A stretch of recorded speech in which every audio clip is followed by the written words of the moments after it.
오늘 말씀의 제목은 지혜와 지식의 모든 보화가 감추어져 있느니라입니다. 우리 옆에 있는 분하고 힘차게 한번 인사해 볼까요?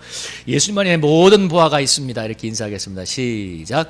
예수님 안에 모든 보화가 있습니다. 아멘. 또 이렇게도 인사합시다. 예수님 안에 모든 축복이 있습니다. 이렇게 인사하겠습니다. 시작. 예수님 안에 모든 축복이 있습니다. 아멘. 지난 2011년도에 좀 재밌는 기사가 났습니다. 아마 들으신 분도 있을 건데, 전북 김제의 한 마늘밭에서 현금 약 110억 원이 발견이 되어서 세간에 큰 화제가 된 적이 있었는데요. 그게 어떤 사연이냐면, 현금을 마늘밭에 묻은 사람이 마늘밭의 주인이 이모 씨인데, 그의 처남이 조직폭력배였대요. 불법 오락실 회의 사이트를 두고 운영해서 어마어마한 돈을 벌였는데, 이 처남이 이제 구속이 되면서 돈을 숨기려 보다 보니까 자기 매형의 마늘밭에 숨기자고 이렇게 공모를 하고 110억 원을 마늘밭에 묻은 것입니다. 근데 이 매형이죠, 이모 씨가 그 중에 한 4억 원인가 5억 원을 뺐었대요. 근데 이제 뺐은 것까지 괜찮은데 처남이 출소일이 가까우니까 두려운 거예요. 5억 원을 자기가 횡령을 했으니 횡령인지 그러니까 한 가지 깨달은 게 뭐냐면, 포크레인 기사, 땅을 팠던 포크레인 기사에게 누명을 씌운 겁니다. 이 사람이 그랬다고 그런 식으로 이제 누명을 씌우니까 이 포크레인 기사가 너무 이제 억울한 마음에 그냥 신고를 해버린 거예요. 그러니까 포크레인 기사가 5천만 원을 줬다든가 들어보니까 그 당시에 이제 땅판 비용으로 그래 입을 다물어라. 근데 이제 네가 이렇게 5억 원을 횡령했다고 누명을 씌우니까 열받아가지고 자기가 이제 그냥 경찰에 신고를 하는 바람에 발각이 됐는데요. 저는 그 기사를 읽으면서 이 말씀이 떠올랐습니다. 정말 여러분, 천국은 마치 밭에 감추인 보화 같으니 사람 일을 발견하고 숨겨두고 기뻐하며 돌아가서 자기의 소유를 다 팔아 그 밭을 사느니라. 저는 그냥 우스갯소리로 야, 마지막 날이 되니까 이렇게 말씀이 응하는구나 하고 했는데, 아마 누군가 그 밭에 그렇게 엄청난 현금이 숨겨져 있다는 사실을 알았다면 밤중에 와서라도 그 돈을 파가지 않았겠습니까? 밤중에 와서라도. 포크레인 기사의 신고가 아니었다면 시골의 마늘밭에 묻혔던 110억 원은 절대로 발견되지 않았을 것입니다. 왜? 여러분, 누가 시골의 마늘밭에 110억 원이 묻혀 있다고 생각이나 해요? 큰 애 빠진 마늘밭에. 참, 근데 거기에 보화가 묻혀 있었어요. 여러분 억울하죠? 알았다면 그걸 캐갔을 것인데. 천국을 밭에 감추인 보화라고 표현한 것은 외형적으로 보기에 우리가 믿는 예수님이 참 별 볼 일이 없어 보이기 때문입니다. 이 성경 말씀이 다 이유가 있어요. 천국을 밭에 감추인 보화라고 했잖아요. 감추 보화, 밭에. 근데 사람들이 발견한 사람이 그걸 기뻐해서 전 재산을 팔아 산다고 하는데, 보화는 세상에 많이 있죠. 여러분, 세상에서 보화는 무엇이겠습니까? 금은 보화 아닙니까? 서부 개발 시대에, 미국의 서부 개발 시대에, 미국의 지금의 캘리포니아 이런 지방은 정말 전부 다 거의 황량한 사막인데, 정말 사람들이 오지 않은 곳인데도 거기에 금광이 발견되니까 얼마나 많은 사람들이 몰려들었는지. 오늘날의 샌프란시스코 이런 다 도시들이 금광 때문에 개발이 된 도시입니다. 오늘날은 주식시장과 부동산에 보화가 있다고 해서 사람들이 몰려드는데, 여러분, 부동산 시장과 주식시장에 3,100조 원이 풀렸답니다. 대한민국 1년 예산이 6배가 풀려 있는 거예요. 3,000조 원이, 2,000조 원이 주식, 1,000조 원이 부동산에 풀려 있대요. 여러분, 직장인의 70%가 동학개미라고 한답니다. 과장님, 대리 다 아는 거예요. 70%가 동학개미. 이렇게 주식을 한다는 거죠. 세상의 보화는 돈이지요. 여러분, 사람들의 관심에서 예수 그대로는 돈에 비하면 너무나 현저히 떨어집니다. 존재감 거의 제로에 가깝습니다. 돈에 비하면. 여러분, 예수님은 무엇을 해줄 수 있는가 하는 실질적인 질문과 돈은 무엇을 해줄 수 있는가 하는 실질적인 질문 앞에서 여러분, 사실 우리의 입이 막힐 때가 많잖아요. 그런 말 하잖아요. 예수 믿으면 떡이 나와 밥이 나와. 예수님은 무엇을 해줄 수 있는가? 돈이 무엇을 해줄 수 있는가 하는 실질적인 질문 앞에서 여러분, 우리가 얼마나 입이 막힐 때가 많습니까? 여러분, 현실에서 능력을 발휘하는 것은 돈이지 예수 그리스도가 결코 아닌 것처럼 보입니다. 그래서 철저히 밭처럼 보이는 거죠. 근데 오늘 성경을 읽어보면 오늘 바울이 어떻게 하나요? 그렇게 밭처럼 보이는 예수 그리스도를 양들에게 전하기 위해서 1절에 보면 내 육신의 얼굴을 보지 못한 자들, 라오디게아에 있는 교회들, 너희에게 내가 이 예수님을 깨닫고 전하기 위해서 얼마나 힘썼는지 내가 알기를 원한다고 이렇게 말하고 있습니다. 그 이유가 뭐냐면 3절에서 이렇게 하죠. 그 안에 지혜와 지식의 모든 보화가 감추어져 있기 때문에, 지혜와 지식의 모든 보화가 감추어졌기 때문에 이 바울이 양들에게 그 예수를 알게 하기 위해서 얼마나 힘썼는지 알기를 원한다고 말하는데요. 여기서 오늘 꼭 기억해야 되는 자가 뭐냐면 감추어져 있다는 것입니다. 이게 포인트입니다. 지혜와 지식의 모든 보화가 뭐예요? 감추어져 있는 거예요. 3절에도, 마태복음 13장 34절에도 감추어져 있다고 하잖아요. 여러분, 그래서 영적인 눈이 열린 사람만이 이 영적인 보화를 발견하고 가져갈 수가 있습니다. 여러분, 개가, 우리 지나다니는 개가, 우리 우리나라에서 그렇게 사랑받는 개가 볼 수 있는 색이 두 가지라고 합니다. 흰색하고 검은색만 본대요. 그래서 개에게 세상은 온통 다 흑백 사진인 거예요. 여러분, 그래서 개가 왜 눈이 오면 좋아하는가? 자기가 보이는 색이 온 세상에 깔려 있으니까 그래서 펄펄 뛴대요. 하얗잖아. 근데 여러분, 개가 칼라를 보려면 어떻게 해야 됩니까? 개가 칼라를 보려면 여러분, 사람으로 다시 태어나야 되지요.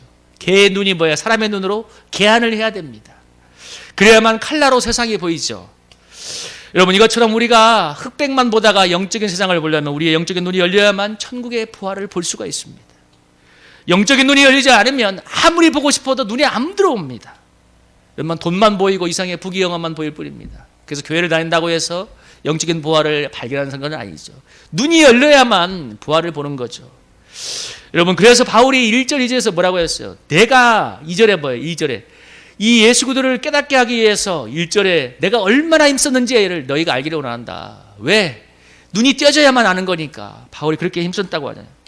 양들의 눈이 열려야만 예수만이 감추어진 부활을 볼 수 있기 때문에 바울이 양들의 눈이 열리도록 얼마나 힘썼는지 너희가 알기를 원한다고 이렇게 얘기하고 있습니다.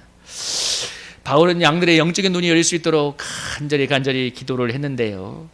에베소 1장에도 보면, 여러분, 에베소 1장 15절에 보면 부터 22절에 보면 바울이 양들 에베소 성도를 위해 했던 기도의 내용입니다. 좀 길지만 제가 한번 읽어볼게요. 16절부터 내가 기도할 때 기억하며 너희로 말미암아 감사하기를 그치지 아니하고 우리 주 예수 그리스도의 하나님 영광의 아버지께서 지혜와 계시의 영을 너희에게 주사 하나님을 알게 하시고 너희의 마음의 눈을 밝히사 그의 부르심의 소망이 무엇이며 성도 안에서 그 기업의 영광의 풍성함이 무엇이며 그의 힘의 이력으로 역사심을 따라 믿는 우리에게 베푸신 능력의 지극히 그 시험이 어떠한 것을 너희로 알게 하시기를 구하노라. 그의 능력이 그리스도 안에서 역사하사 죽은 자들 가운데서 다시 살리시고 하늘에서 자기의 오른편에 앉으사 모든 통치와 건세와 능력과 주권과 이 세상뿐 아니라 오는 세상에 일컫는 모든 이름 위에 뛰어나게 하시고 또 만물을 그의 발 아래에 복종하게 하시고 그를 만물에 의해 교회의 머리로 삼으셨느니라.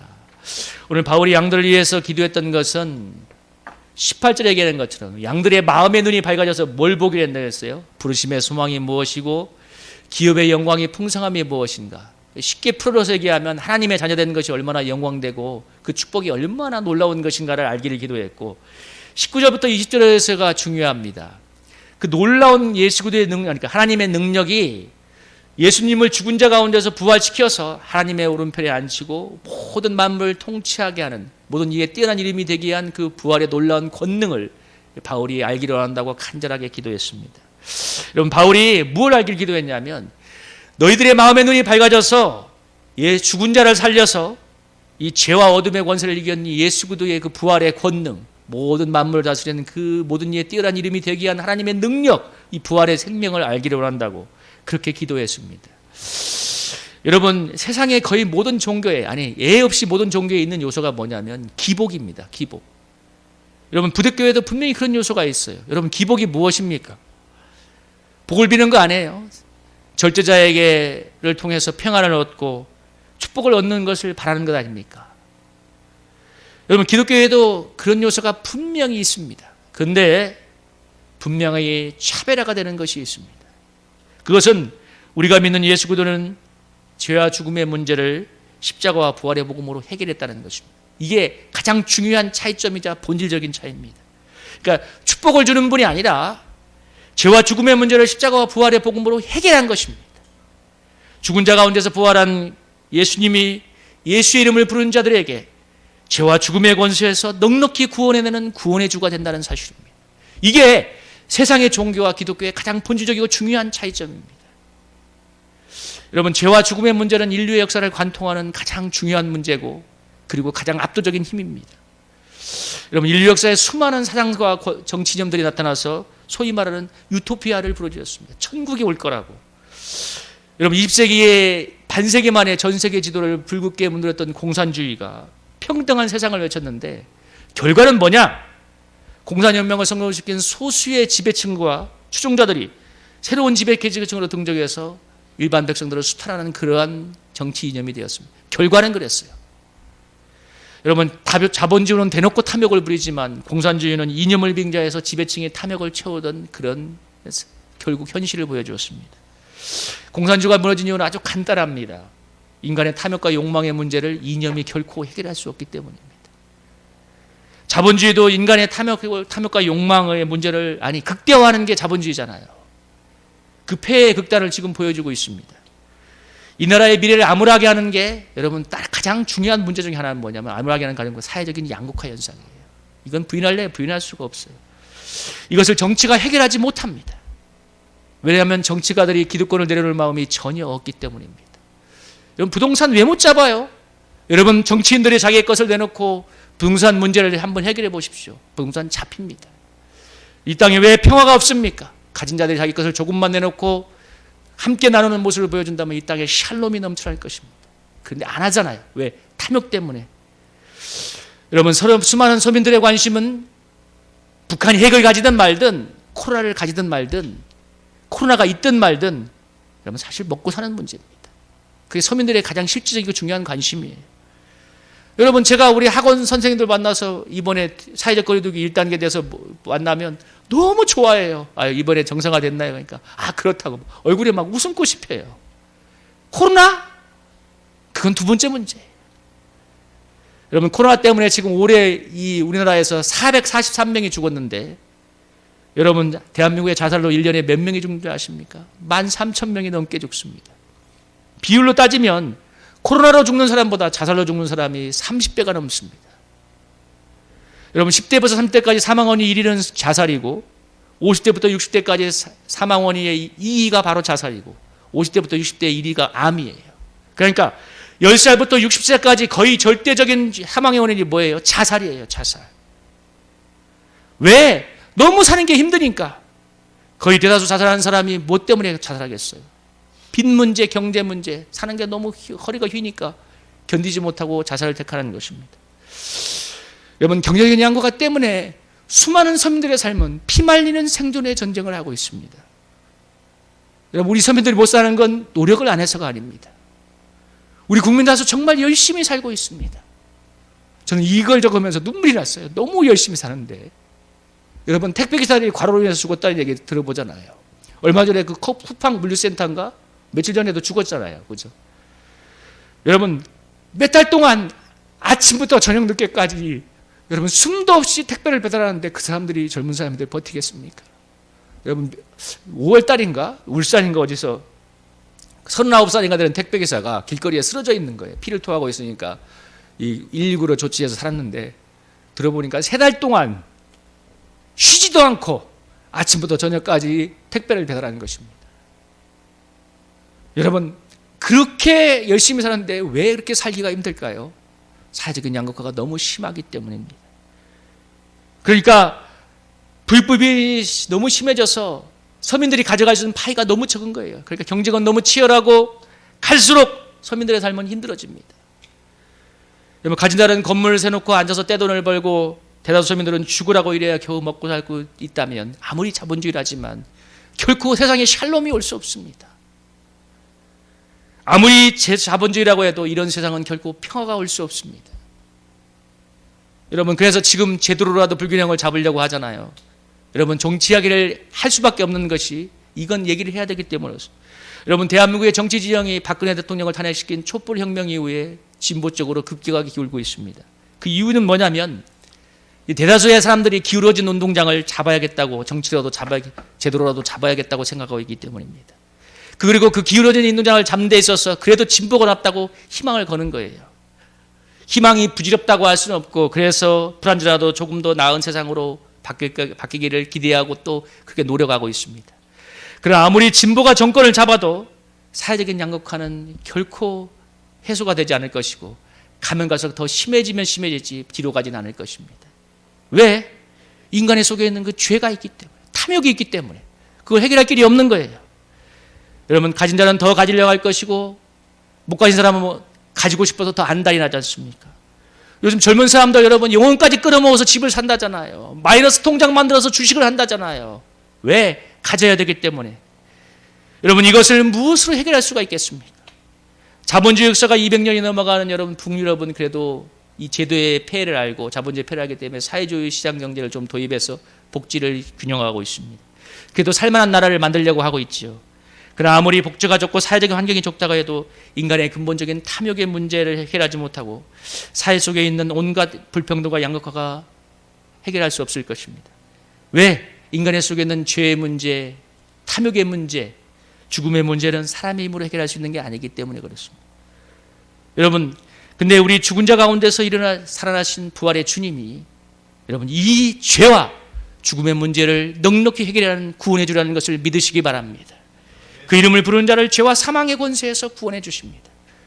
여러분, 제가 돌아보니까 예수 믿기 전에 가장 힘들었던 것은 아버지의 주벽과 가난 때문이었어요. 아버지 주벽 때문에 힘들고 가난 때문에 힘들었습니다. 근데 나중에 철이 들어서 대학생이 되고 나니까 가장 힘들었던 건 뭐냐면 인생이 이렇게 살다가 죽는다는 것이었어요. 그 허물은 무엇으로 해결할 수가 없는 것이었습니다.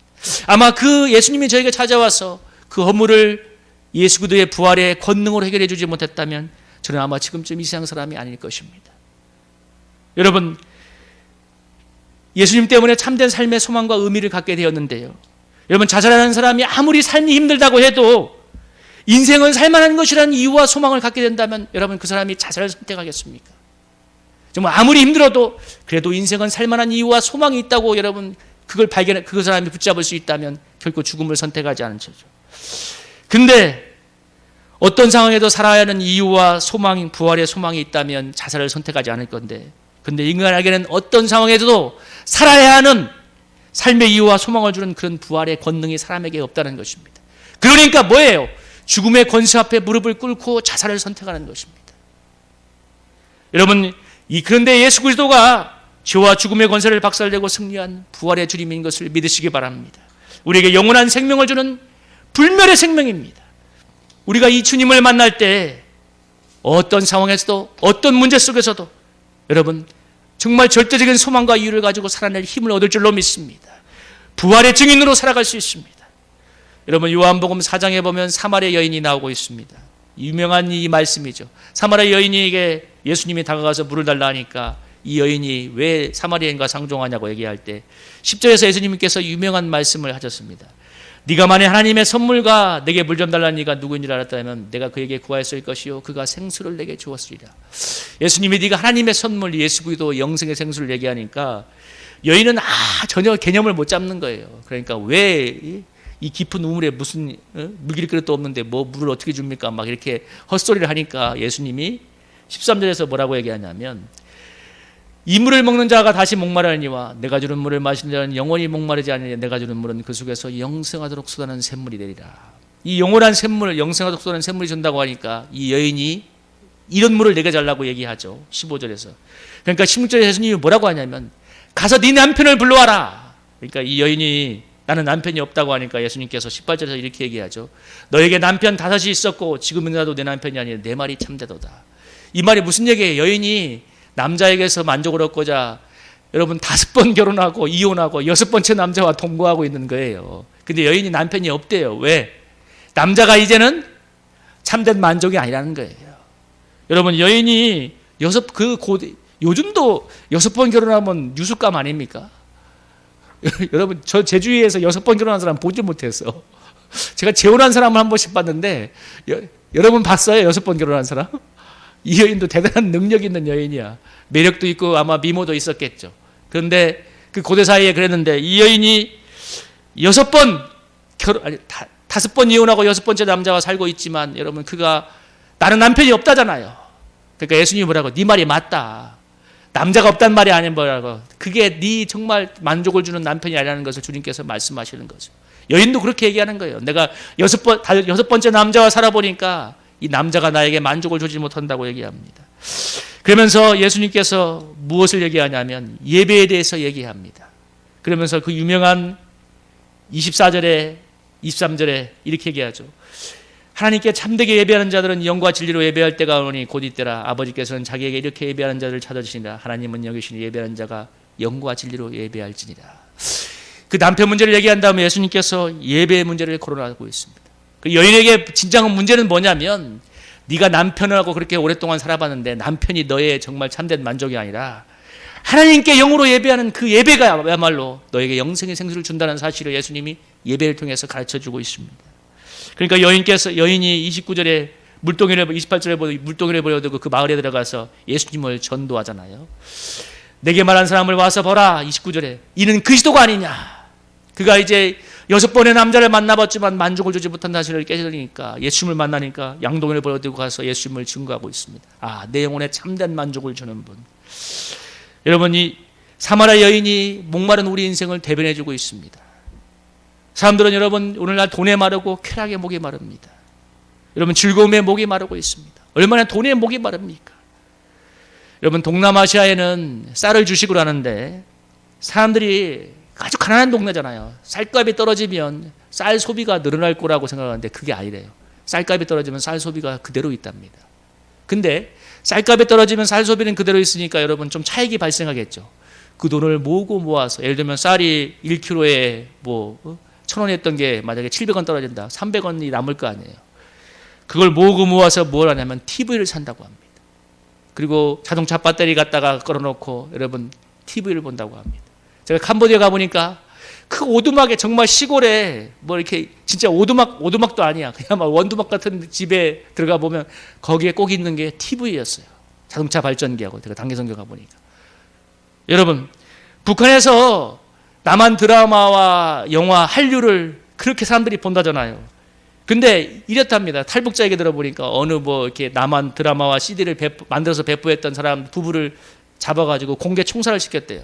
그걸 보니까 본인이 겁이 나서 내가 하루 이틀인가는 안 봐야지 하는데 3일째부터 다시 봤답니다. 그러니까 총 맞아 죽는데도 보는 거예요. 북한이 얼마나 굶주리고 그렇게 통제를 하는데도 여러분 드라마와 영화를 봅니다. 여러분 배고프고 힘든데 보다 걸리면 죽을 수도 있는데 길을 쓰고 봅니다. 여러분 무슨 말일까요? 사람은 여러분 떡으로만 사는 존재가 아니라는 것입니다. 하나님이 영과 혼과 육으로 지었기 때문에 문화적인 욕구도 있고 더 나아가서 영적인 욕구가 있다는 것입니다. 그러니까 쌀값이 떨어져도 쌀값을 아껴서 여러분 TV를 사야 되고 그걸 봐야 되고 총 맞아 죽을 수도 있지만 남한 드라마를 봐야 되는 것입니다. 여러분 문화적인 욕구도 있고 사람은 떡으로만 사는 존재가 아니고 문화적인 욕구도 있고 영적인 욕구도 있습니다. 그래서 예수님의 말씀이 진리입니다. 사람이 떡으로만 살 것이 아니라 하나님에서 나오는 말씀으로 살 것이니라. 예수님이 그래서 그렇게 말씀하셨어요. 여러분 언제 사람이 떡으로만 사는 것이 아니라 하나님의 입으로 나오는 말씀으로 산다는 걸 절절히 깨닫게 됩니까? 돈보다 훨씬 중요한 영적인 보화가 있다는 것을 언제 눈이 떠져서 깨닫게 됩니까? 사람들이 그게 목을 매달고 있는 돈보다 훨씬 중요한 영적인 보화가 있다는 것을 언제 깨닫게 됩니까? 영적인 눈이 떠질 때, 영적인 눈이 밝아질 때 그것을 깨닫게 됩니다. 그래서 하나님이 우리가 그렇게 영적인 눈이 떠질 수 있도록 역사하시는 것입니다. 우리의 수많은 환경들이 바로 우리가 영적인 눈이 떠져서 주님을 바라보도록 영적인 부활을 발견할 수 있도록 하나님께서 역사하시는 것입니다.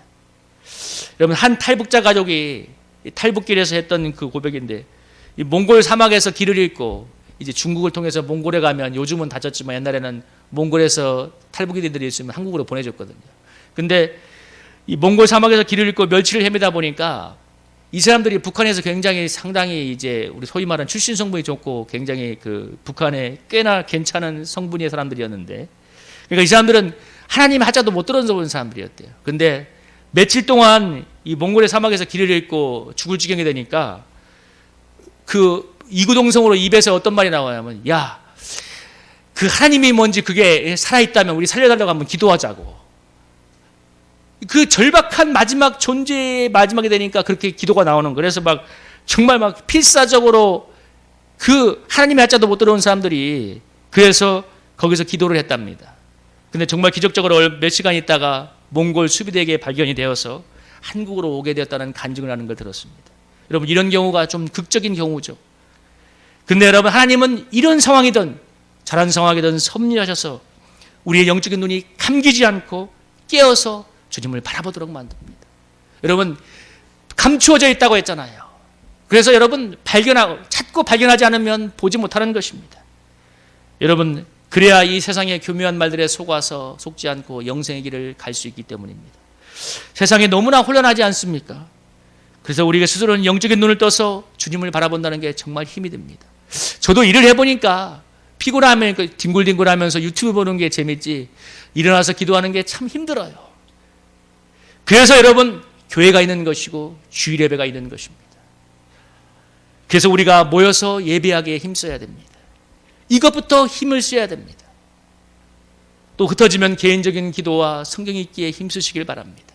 여러분, 힘써야만 됩니다. 예수 안에 모든 보화가 감추어져 있기 때문에 누가 찾아야 되는 것입니다. 여러분, 예수님 안에 지혜와 지식의 모든 보화가 감추어져 있다고 성경이 말하고 있습니다. 우리가 힘써서 찾고 그럴 때 영적인 보화를 발견하고 풍성한 축복을 누리게 될 줄로 믿습니다. 그런 은혜의 삶이 되기를 주님의 이름으로 축복합니다. 아멘. 우리 이 찬양 부르면서 우리 함께 기도하기 원합니다.